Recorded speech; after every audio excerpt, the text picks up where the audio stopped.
Right, hello, welcome to the Early Years Insight. And today I've got Jane and Abby from Banana Moon Catterick. Welcome again. Nice to see you. We're going to talk about children and families and the partnership between nursery and home. It's a big area, isn't it? It needs a lot of work and a lot of relationships building. It does, yeah. How do you start off that working relationship with families I think and it's home? The initial, like from the show round, like setting the tone from the show round, what like our expectations, what their expectations are. We have quite a unique nursery, I feel like it's very home from home. So when we start the show round and stuff, like we'll just state what we do. I know you're on an army base, aren't you? Yes. Yeah. So is it purely children who are... Oh, it is. Yeah. So Yeah. external children can come into Yes, the nursery. absolutely. Okay. Yeah, it's not on a base, it's just near a military base, isn't it? Okay. So slightly different. Interesting. Yeah. So it's about building those relationships with the families from the onset. It can even start just from an email, from an inquiry. It's how you respond to that.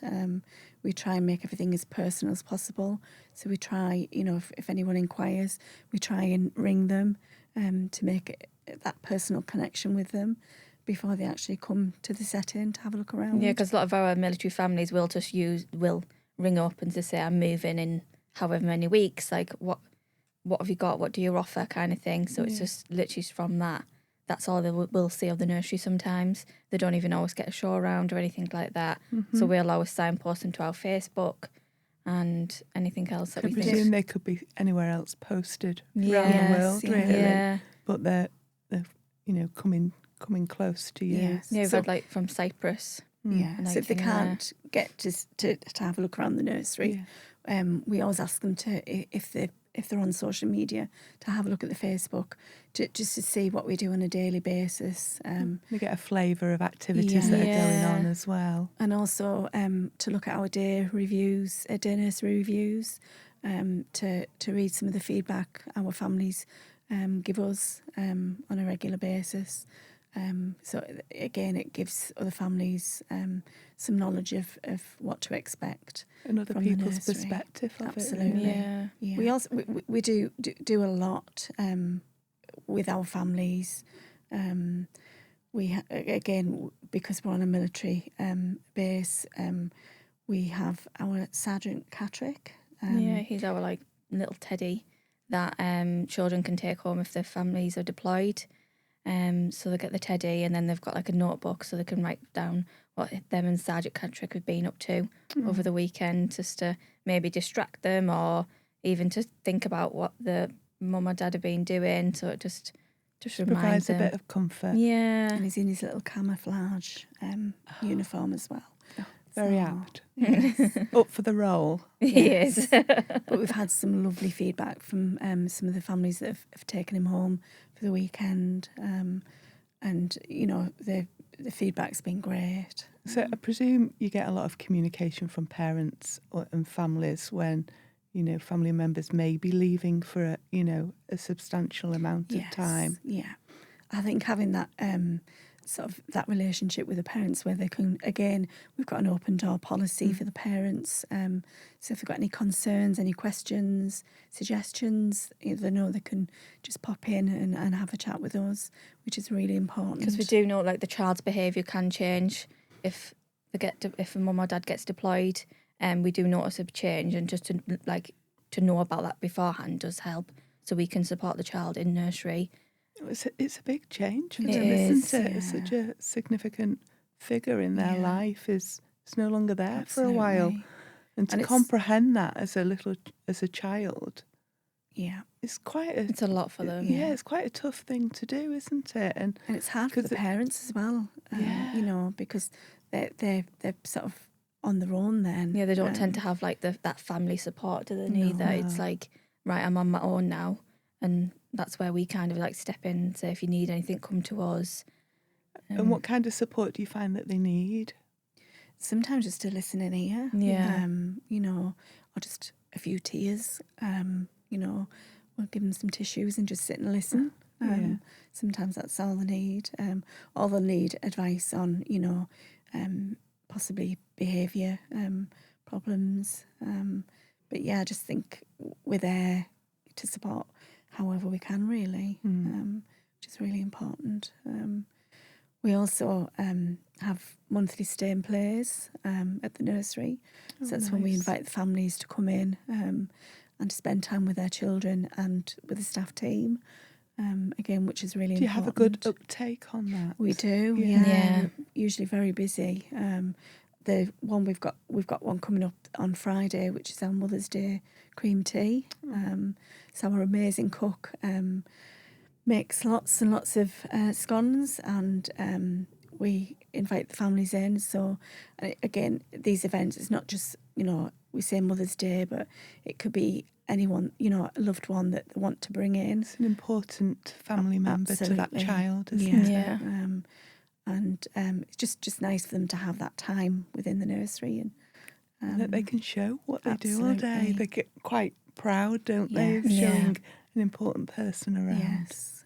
I think we had one little girl that was like, oh, this is where we do our loose parts, and this is where we can have a little nap if we're not feeling very well or we need some time out. So they do take pride in their environment, don't they? Especially our older children. Like they do like to showcase the nursery when we show different people around. Yeah. So I presume, sometimes difficult conversations are easier to be had with parents and families, if you build up that really good relationship from the onset. Yeah. It's vital that we have that relationship with the parents. We even just things like we do Survey Monkey, a really quick sort of survey we do every so many months. We send that to the parents. Parents are so busy, lives are busy, haven't always got time to come in. So we'll have a think of relevant questions that we would like some feedback on. And I'll do a survey, and it literally takes them. If it clicks on their phone, they're more likely to. Absolutely. You get a better response, don't you, that way? Yeah. Because it's instant and they can quickly answer you, can't they? Just things like, would you like more parents' evenings, or would you like more workshops? Again, we do some workshops with the parents. Yeah, toilet training. Our first one was toilet training, wasn't it? Yes. It's becoming a big issue at the moment, isn't it? Yes. How are you finding that? We're trying to put the ownership more on the parent. So I started by running the workshop. I've worked in nurseries for 14 years, and it came to my little son. He was 2, and I was like, oh, actually, I've never really thought about how to do it. I just kept putting them on the potty. And then I did loads of research, and I looked at the Oh Crap toilet training book, and that became my Bible. It literally became my Bible. And I was he was toilet trained in 2 days, no accidents or anything. But toilet training, girls and boys, is very different as well, isn't it? And unless you're aware of that. And the longer you leave it, the harder it gets. So that's what we try to instill in our parents. Actually, they're going to grow that mind more, and they're going to be more unwilling to sit on the potty. You want to create the habit early, don't you? Yeah. If it's habit forming, then it sticks. Yeah, it affects the bowels more if the longer they leave it. So it's something that we've started to instill from quite a young age now. I think we've just created a teenies room, so 18 months to 24, and I think 2 or 3 of them now have started toilet training as well. Yeah. And they've been really successful at it, actually, because the parents have took that time out, and they started at home, and then we just do it at nursery alongside them. It's a difficult one, isn't it? Because, as we know, the earlier you start, the more successful it is. And the health benefits for children as well are huge. But parents have heard when the child's ready. And that almost is there as an excuse, isn't it, as well? That, they're not quite ready. Well, what do you think is ready, isn't it? Tell me what you think is ready, and then we'll go from there. But I think it is being left later and later, isn't it? Yeah. But It's the financial cost though as well Yeah. for keeping your child in nappies longer. But it's easier now, isn't it? So Mm. they don't mind that so much. Yeah. But It was funny because I was having a discussion with my mum about potty training and toilet training. I said, how did you do it with, me and my siblings? She said, well, you lot were in terry towel in nappies and I wasn't washing those for much longer. We were, if we were sat on a potty really early. Yeah, I mean, like, from 14 months onwards. She said, just because it was habit when I changed your nappy, because there was so much to do with this terry towel in nappy, you sat on a potty while I did it, and it was just that habit forming. She said, whether you did anything or not was irrelevant, really. It was the habit of sitting on a potty. Absolutely. yeah, Again, I think that ties into parents so busy now. Yeah, absolutely. If both parents are working, they might not think about that because they are so busy. So I think that's where our support comes in. yeah. If you're a Yeah. first-time mum and you don't know, you've never experienced before, it is daunting, isn't it? So when we did the workshop, we had 9 people come, and I think out of them we had 7 successful toilet trainings in the next that's month. really good, isn't it? And they said it was really helpful and beneficial, didn't they, to them? Yeah, 'cause I've so. heard parents saying, I need to take a week off annual leave to do it so we don't have to leave the house. And We do have some it's- parents that do that, though. Yeah. And It can have be- been successful at doing yeah, that. but it's, that's not the only way, is it? It's not, it doesn't have to impact their life significantly, does Yeah. it? Wow, what other good things have you got going on to support parents? Well, we obviously we do parents' evenings, which again we sort of we give them a time and a date, but again we're very flexible with that. Again, parents got busy lives, can't always make that date. So again, we say to them, at any point you can make an appointment and come and speak to us or the key person about their children. We started doing home learning bags last April. You've been trying, haven't you, for... We've tried for a couple of years to try and get home learning and trying to get the families involved with that. And we tried quite a few things and it just wasn't working. And then last April, we decided to start the home learning bags.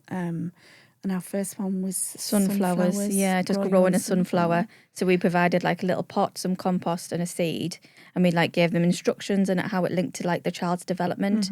And it really took off, didn't it? Yeah. I think we created about 70 to 100 bags each month. Yeah, absolutely. Wow, gosh, that's good. And they request one, do they? No. Or do you just send them out? We for get them everyone? ready for the start of the month, and then we have them in our foyer all ready to go. They just have to pick up the bag, take them home, and we ask them to send us some pictures and add them to the child's learning journal. But it's been such a success. I say we're coming up to a year since we started them. But those fun, innovative ways are far better. Absolutely. They're not a chore. When you think of a home learning, I think sometimes it's a chore, isn't it, for busy parents who feel that they've got another task to do when they get home or over the weekend, when they've got something to eat, bath time, bed, and in their life as well. It's hard work, isn't it? But those fun, innovative absolutely activities. The children get so excited when the new bags are out. I think we just had even make and play doh once, and obviously the parents don't always see the learning opportunities that they can have through our home learning bags, and we've put them on there. And actually, it does promote this and this, just through, like you said, through play, which is what we promote at all times, just through play. And we try with the bags as well to put as much into the bags as possible, so the parents don't have to go and source things like that, unless it's sort of a nature one. So we've done from lavender biscuits to we've done a rock snake where they've had to go and find a stone or a rock and they've painted it and added it to the snake. We lots of baking, lots of nature, involving mathematics, lots incorporating all areas of learning, isn't it, into them. And for some parents as well, these will be vital for their embracing their child's learning as well and getting Absolutely. involved. Yeah. And sometimes it can be a bit overwhelming, can't it, for Yes. parents to be part of something quite big and Yeah. quite fundamental for their child's, future. Yeah. So lovely, nice and innovative ways. Yes, we're very, very proud of our home Yeah. learning bags. Oh, that's Yes, nice. definitely. Do you get many parents into the setting to share their skills? We And do. knowledge. Yes, we've had numerous parents with different occupations: dentists, nurse, midwife. At our Christmas fair, we had a brass band, and they were our families. Really? Yeah, it was really nice. Wow. It was, yeah, it was Lovely. quite emotional, wasn't it, listening to them? It was like, oh, at Christmas, and like, yeah, but it's just that partnership again, isn't it, of all working together and coming you forget, together. Most military personnel do take on a Yeah. skill like that, don't they? Wow, how special. We get grandparents come in and read with the children. Oh, that's nice. Which again is lovely, because we have grandparents sort of afternoon teas and things like that. So it's not just mums and dads. It's we try and incorporate and involve all of the families, so which is important to us.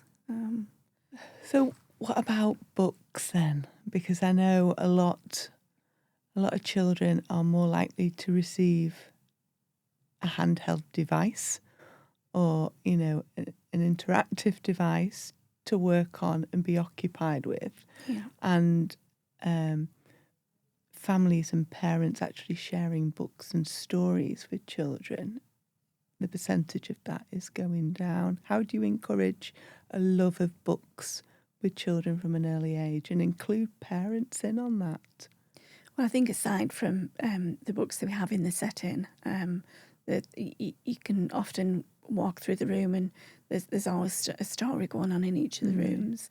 But we've also got our little lending library, which we've had in place for a little while now. So the child can come in and sort of pick a book, sign it out, take it home and share that at home with the families. Nice. But we are about to sort of upscale that. So we have got our new home learning shed about to go up, Okay. which will be outside. So it's going to have our children's books in. We're going to have some adult books for the the adults to read. And then we've sort of come up with a bit of a twist on our lending library shed. And we're actually we've got an amazing cook, Karen, who caters for all our stay play events and Christmas fairs and things. So how's she going to get involved in that? So one day a week, she's agreed to make cakes and bake certain items to go in the little lending library. So we're going to sell some of her cakes, and then the proceeds to that will just go into buying more books Oh, nice. for the lending library. Nice. So sort of a lending library with a twist. Cake shed. Yeah, sort of lending library come cake shed. That sounds like a nice way to get children and families involved with books. Even if they open and doesn't see it? cake, but actually we'll take a book while we're here, Yeah. hopefully. Yeah. That's nice. So no, I don't think anyone's done that yet. So that's something that hopefully over the next few weeks we'll have up and running. It's a nice way to raise a bit of money as Absolutely, well, isn't it? yeah. And just sort of restock the books, Nice. for the families. And again, we'll ask the families to support us, and if they've got any books at home that they Want to donate? yeah, or they want to Yeah. swap, or so again, we always involve the families in asking for things like that. They are really good, aren't they, at helping us out, our families. Like, I think we're doing like big thing on loose parts, and they've like brought in all the pots and pans and stuff. But yeah, they do support us as much as we support them. Absolutely. And Yeah. they do see our vision. Yeah. A request for materials Yeah. and you get inundated. Because Yeah. our environment's really important to us. It's our third teacher, isn't it? Yeah. Our environments. So again, over the last few years, we've made a lot of changes to the environment. As Abby said earlier, it's a really homely nursery. But everything that's in the nursery is recycled or repurposed. Oh, how nice. Yeah. So a lot full on lot of wood. sustainability. Yeah, Yeah. absolutely. So wood everywhere, furniture that was destined for the skip, we've repurposed, and it's a lovely, homely, warm environment. I think because we hire on the military, like they need that extra like warmth in a nursery. It doesn't feel like a typical nursery setting. It does feel like a home. So the children just relax quicker into it. I'm like, actually, yeah, I'm happy here, comfortable here. So we can then just focus on learning quicker, kind of thing. And there's a lot of big companies around that are prepared to help support nurseries with sustainability, isn't there? Yeah. And if you reach out, Absolutely. you can get a Yeah, lot. we were You can looking at get the quite Army Covenant Fund for a project, so we'll have to keep looking at that one, won't we? Maybe outside area, adapting our outside area. Yeah, go to garages and get tyres. Yeah. Because I know a lot of the supermarkets will support Yes. nurseries with sustainability Yeah, one of our as regular, well. one of our local supermarkets donate and things like that. Yeah. But yeah, I think we're always extending and enhancing our environments, and our families are a big And part we can of support that. them. Yeah. Absolutely. So going back to your parents' evenings or family meetings, how does your nursery differ them to like your usual catch-ups at the end of the day? Because most key workers and early years practitioners give a really detailed update and report of the day, don't they, and what's been going on and how they've been, how they felt, and all the typical stuff. So how do you differentiate that for a parents' evening? What other details do you I just think it provide allows for that? more time, doesn't it? Like normally our families are in a rush or on drop off and pick up, they can just want to go home. So it's allowing that extra time just to get into a real conversation and just seeing where it goes from there and just allowing that time. That's what I'd say. Yeah, and spending a bit more time with their child's key person as well, which is really important. And I suppose explaining, the early learning goals and, Yes. and why they're important. And Yeah, because we do and have where quite they are. a unique early learning development programme. Obviously, Banana Moon devised it, but it's more than just a curriculum. Like, obviously, they think it's a programme because it covers all bases of learning, it follows a holistic approach, and it can be quite confusing to get your head around, especially if you're just used to, like, development matters and stuff. So, yeah, it's just explaining how we do our early learning development programme to our families as well. So we just focused all on play, and then we just focus on wow moments. So families will just get a little wow of like, oh, your child's, say, not this one, but your child took like 3 steps today or something like that, or they've said the first words, just really like wow moments. That's what we would send to our families, and then we could almost unpick them on our parents' evenings of what they've been doing. And how that links to their learning. Yeah. And I think also all the other information we sort of give our parents. So again, parents' busy lives. So we do sort of a newsletter every so many months, just maybe updating them on what's going on. And then we do on our Blossom app, we have a news item that we can send. So regularly send out information, any new staff that have started or any that are leaving, because it's really important that they know the staff team that we've got. Absolutely. We update them any funding information. Obviously, funding. There's a lot of that going on at the moment, isn't there? And it can be a minefield and so confusing. It's really, yeah. So don't make it simple. No. So we put lots of information for the parents. We give them dates, links where to look for more information. Our stay and play dates, we regularly put those on so that we can sort of, parents have plenty of time. But it's even just as simple as when you walk into our nursery, we have like an A board and we just display like our next stay and play event is, and then just pop it on there so the parents can see it in the morning and so they don't forget about it. Yeah. Because is your newsletter electronic or hard copy? We do a hard copy, but we also send it through the news as well. So if the parents want a hard copy, they can come in and we've got one in the parent area that they can pick up. Or if they're waiting for the child, or they're waiting for something, can sit and have a look through those. We've got our menus out there. Recently changed to our spring menus, so we send them copies of our spring menus so that they know what the child will be having over the next few months. Yeah. Do you find you have to adapt your menu a lot for children at the moment? We cater for a lot of allergies or intolerances. We've got. But the children, part of the Children's Day actually is going up and talking to Karen, our cook, and she gets suggestions or, at graduation. She started over the last couple of years when we've got a group of graduating children. She asks the children what their favourite meals are, and then the week before they leave, she'll make their favourite meals. How lovely! Which is lovely. So again, listen to the children's voice. We do have our own Catrick committee as well. So our older children, there's about, how many of them? 5 or 6? Yeah. Members, and they're giving their voices. So like, what changes would you like to do in nursery? How can we make it more fun or anything like that? And we listen to their suggestions and implement them as well. That could be a bit dangerous, couldn't it? Well, they've requested more ice cream. Of course. Who wouldn't? Yes. Yeah, but it's really important that we do listen to them, as well as our families. Yeah. But, and what about the wider community? We feel we do a lot to support some of our charities, our local charities. We have got a local homeless unit that we've been sort of raising funds for a few years now.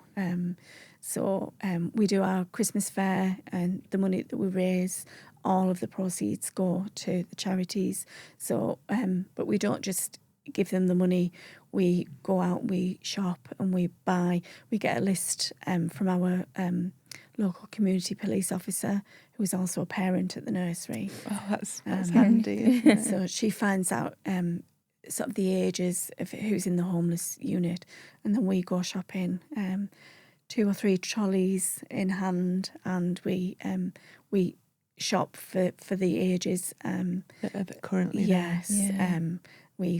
We bag them all up, and then Nicole, who's our local community police officer, picks them up and drops them off at the local home, which is really important to us. Yeah. We're trying to instill it from such a young age with the children as well. Like, obviously helping the community. We do litter picks as well.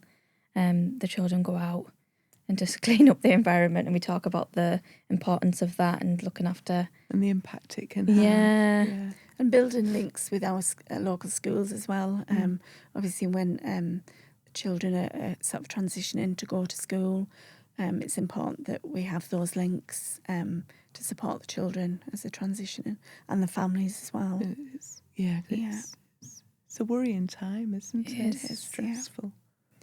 Babies are growing up. It just happened to me last year. I'm still not over it. It's hard. It's hard. I found it harder with my second. I no longer because the had last a baby. Yeah.